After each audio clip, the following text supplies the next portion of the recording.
This is taken on June 15th, which is Father's Day. So I thought it would be appropriate if I told a little story about my dad. Some of your grandpas, some of your great-grandpas. But when he was a little boy in Mexico, he had his father, my grandfather, was not a very nice person, and my dad ended up running away from home when he was 12 years old. And this was from somewhere in he lived in I can't remember the name of it now. Darn it. Anyway, he ran away from home and headed out into the desert, and when he literally crossed the desert, and he told us when one time when he was walking, and he told us how he would set a point, and the way he could tell he was walking in a straight line, he would set a point out from the distance and keep pointing at whatever it was, a mountain or a tree or whatever it was, so he would stay and not walk in circles. He would stay in the right direction, and he was headed north. And he would sleep. He had his a blanket with him, and serape, the big, huge Mexican ponchos with the hole in the top that they typically show little Mexicans wearing. Anyway, and he would go at night. He would dig himself a little hole to keep warm. He would not be on the surface, and he would dig a little hole, and then he would put the blanket over him and put the dirt over the blanket, because that's serape.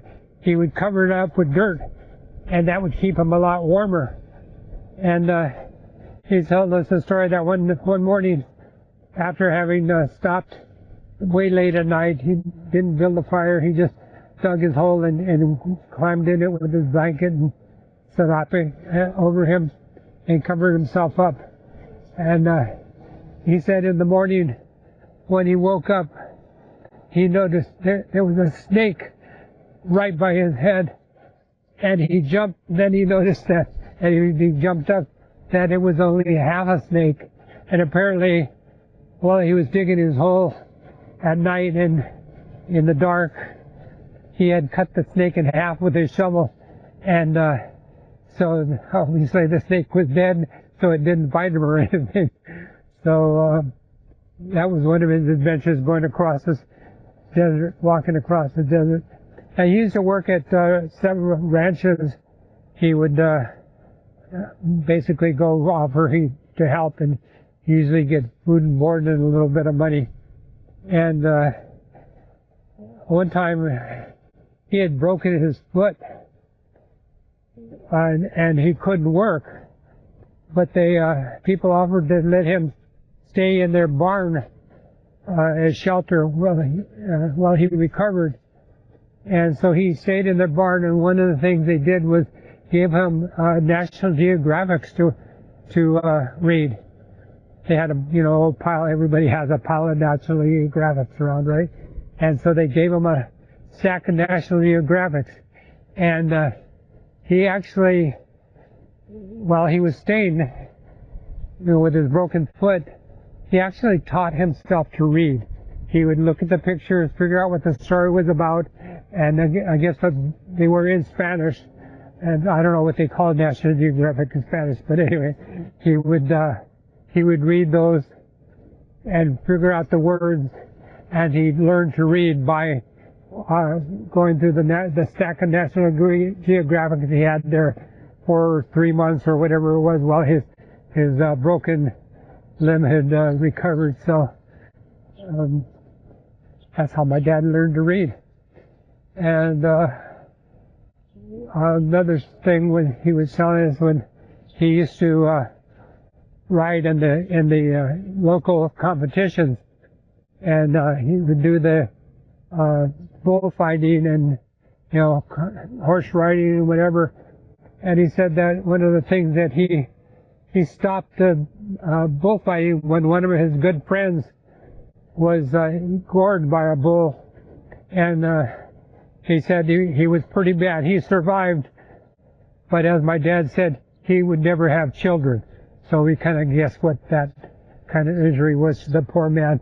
And he said after that he lost his interest in more bullfighting and horse riding.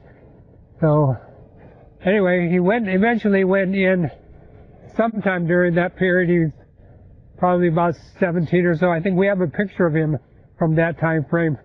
And a little bit after that, he had gone into town, and with his little bit of money had rented a room, and was all comfortable in this room.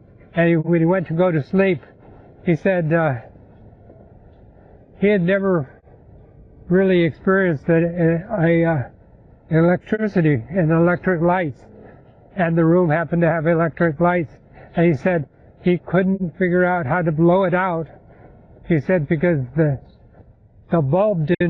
glass over the light didn't come off, and so he, after spending enough time trying to figure it out, he said he just put his hat over it to make it dark so he could get to sleep.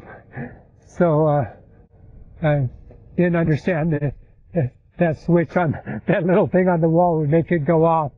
Anyway, so that's his Grandpa's first experience with electricity in some little town in Mexico. So anyway, going back a little bit further than that, his dad had come from Mexico to work in the United States, and I'm not sure the year it was, but he would tell us, or he told us through my dad's stories, that he was in Los Angeles the year they were building the Los Angeles City Hall, and he remembers thinking that would be ridiculous building up something so high because people would get very tired walking walking up and down to the top floors of that ridiculously tall building.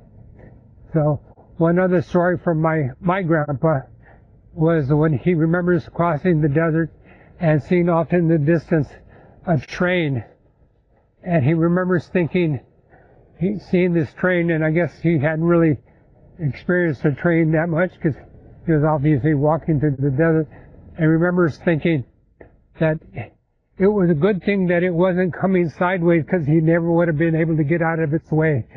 So that's the story my dad told us about his dad. So anyway, lots of adventures with my dad coming across the border and working here as a bracero. I guess they called him. He would come across, and he started digging ditches. And when he was a ditch digger. That's what he got a job for. My Uncle Pete, his uncle, had gotten him the job, and so he was well paid for his money. My mom says when she met him, he was all decked out. He was, silk shirts and the best clothes, and he was always wonderfully, impeccably dressed. So that was my dad, and she thought he was a snob because of the way he was dressed. So anyway, but he liked my mom, and so that was my Uncle Pete was dating my Aunt Rosie, which was my mom's sister, her older sister, and that's how she met my dad.